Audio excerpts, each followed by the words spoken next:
öğrendiğin zaman da motivasyon sağlıyor. Birbirini etkileyen bir şey. They are interdependent, we can say. Birbirine bağlı.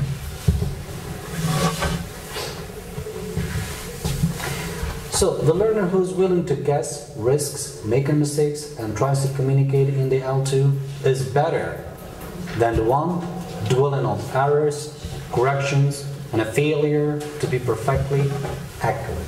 So, a good learner. Who is a good learner? A good learner is trying to guess all the time, is willing, is not afraid of making guess, prediction. A good learner risks making mistakes.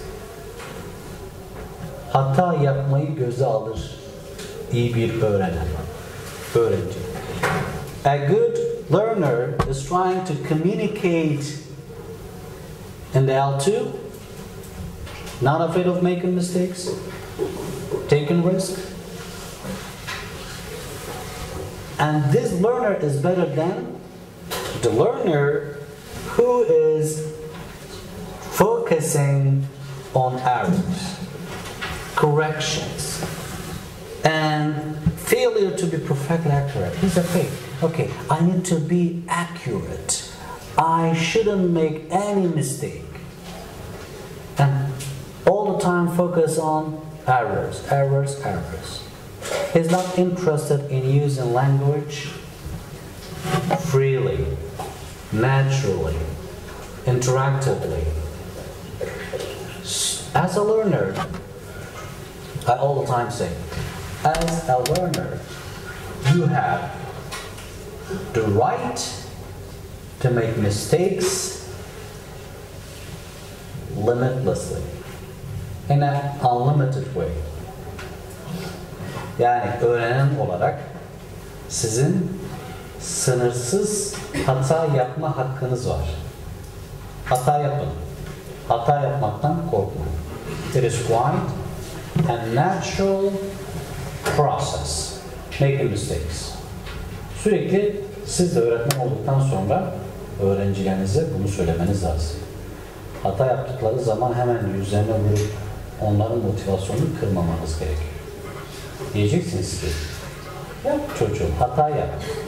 Yapabilirsin. Aferin, hata yapıyorsan ama dikkat et. Hata yapıyorsan bu ne demektir? Sen yeni şeyler öğreniyorsun demektir. Ama bu hatalarını tekrar etmemeye çalış. Aynı hataları sürekli yapmamaya çalış. Hata yapmak doğaldır. Hatasız kul olmaz. Ve yani ben bir perfect cool olayım. Cool olmaya çalışırken, perfect cool olmaya çalışırken yapamıyorsun. Her zaman cool olamıyorsun. Right?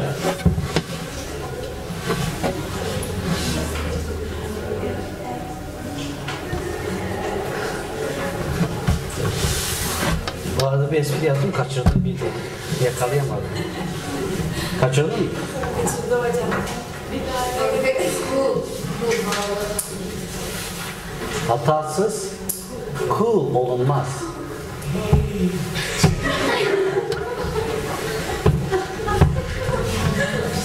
Cool olabilmen için hata yapabilirsin.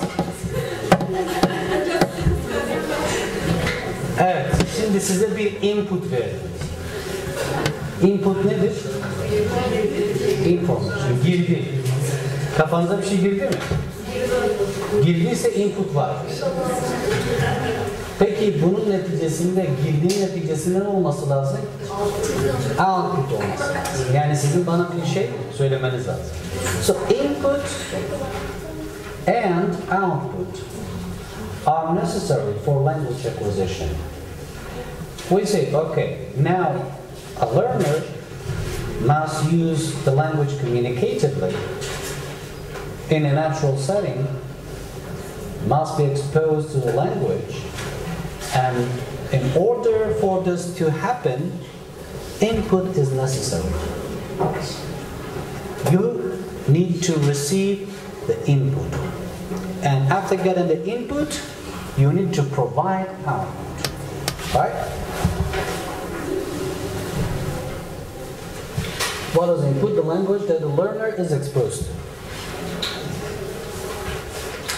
This can be made comprehensible by being simpler in structure and vocabulary as in foreigner.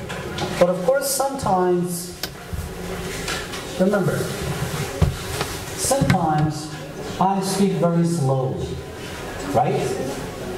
I articulate what I'm saying, correct? Why do I do that? To make you comprehend what I've said. Sizin beni anlamanız için ne yapmam gerekiyor bazen? Yavaş konuşmam lazım. Ne yapmam lazım?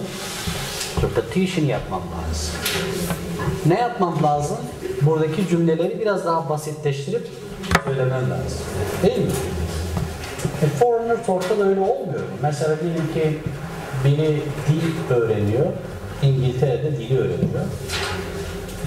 Foreigner olduğu için ana native speaker'lar ne yapıyor? Dili biraz daha kolaylaştırıyor. Örnek, how are you getting on in your studies? Çalışmaları nasıl gidiyor? Şimdi daha yeni öğrendiği için. How are you getting on in your studies? Çocuk ne? How are you getting on in your studies? Tamam, how are you biliyor da getting on in your studies oraya biliyor. O diyor ki, ya English class, you like it? Are you cola? Are you disco? Örneğinde olduğu gibi. Ne yapıyor? Yumuşatıyor.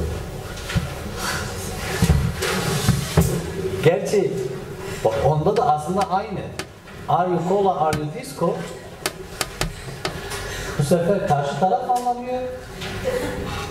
Öğrenen kolaylaştırıyor bu sefer. Yani are you cola? Basit. Yani would you like to have Coke with me? Aslında ama bunu söylemiyor. Are you cola? Foreigner talk.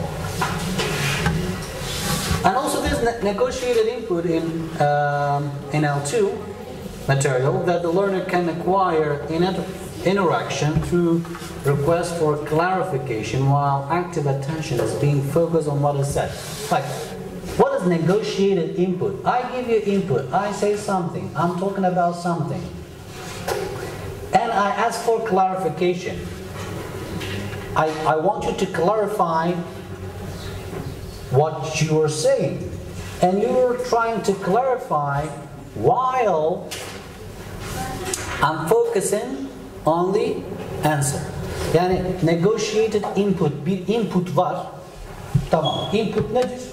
Input the language that you are exposed to. Eğer bir dile maruz kalıyorsan girdi alıyorsun. Ancak negotiate olduğu zaman nedir? Sen bir şey soruyorsun, değil mi? O şey sana yöneltiliyor. Bir şey soruyorsun, sorular soruyorsun, cevabını alıyorsun. Bunu söylerken de cevaba odaklanıyorsun. Arada bir interaction var yani. Sen ne yapıyorsun? Tartışıyorsun. Burada olduğu gibi. Like part of a triangle. Şimdi, what is triangle? Ask to clarify. Diyor ki bana hele triangle ne demek ya? Bana bir clarify et bunu, yani bir clear yap bunu, açıkla. Native speaker, non-native speaker. Native speaker diyor ki valla a triangle is a shape it has three sides. Üç tarafı var diyor. Triangle ne demek? Do you know what is triangle? Üçgen farz edelim ki üçgeni bilmiyorsun. Yani triangle ne demek? Oradaki epic zirve mi? Three sides. Three sides. A peak? Yes, it does look like a mountain peak, yes. Tamam. Böyle başta bir dağ zirvesi var. Only line. Yani sadece çizgi mi var diyor. Okay, two of them, right. One on each side, a line on each side. Tamam diyor, iki tane var. Yani two line, each side. Yes. Little lines on each side. Yes, like a mountain. Yes, like a mountain. Adam hala mountain'da kalmış. Şimdi anlayamadı ya, clarification istedi. Clarification isterken karşı taraf clarification veriyor ama bu arada o da cevaba odaklanıyor değil mi? Ya şöyle mi? Yok böyle mi? İşte dağın zirvesinden benziyor. Çizgiler mi var? İşte bu negotiated input oluyor.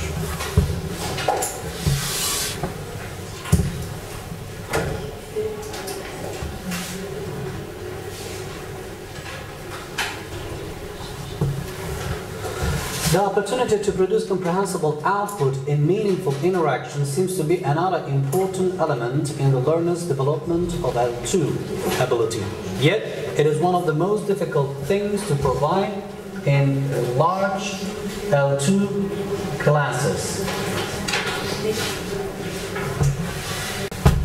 Task-based learning. What is it? Do you know? Görev temelli öğrenme. Okay, now, in order, of course, it is too difficult to expose the learner all the time to the language. That'll be too difficult. That's why you create task-based learning. Görev temelli öğrenme ne demektir?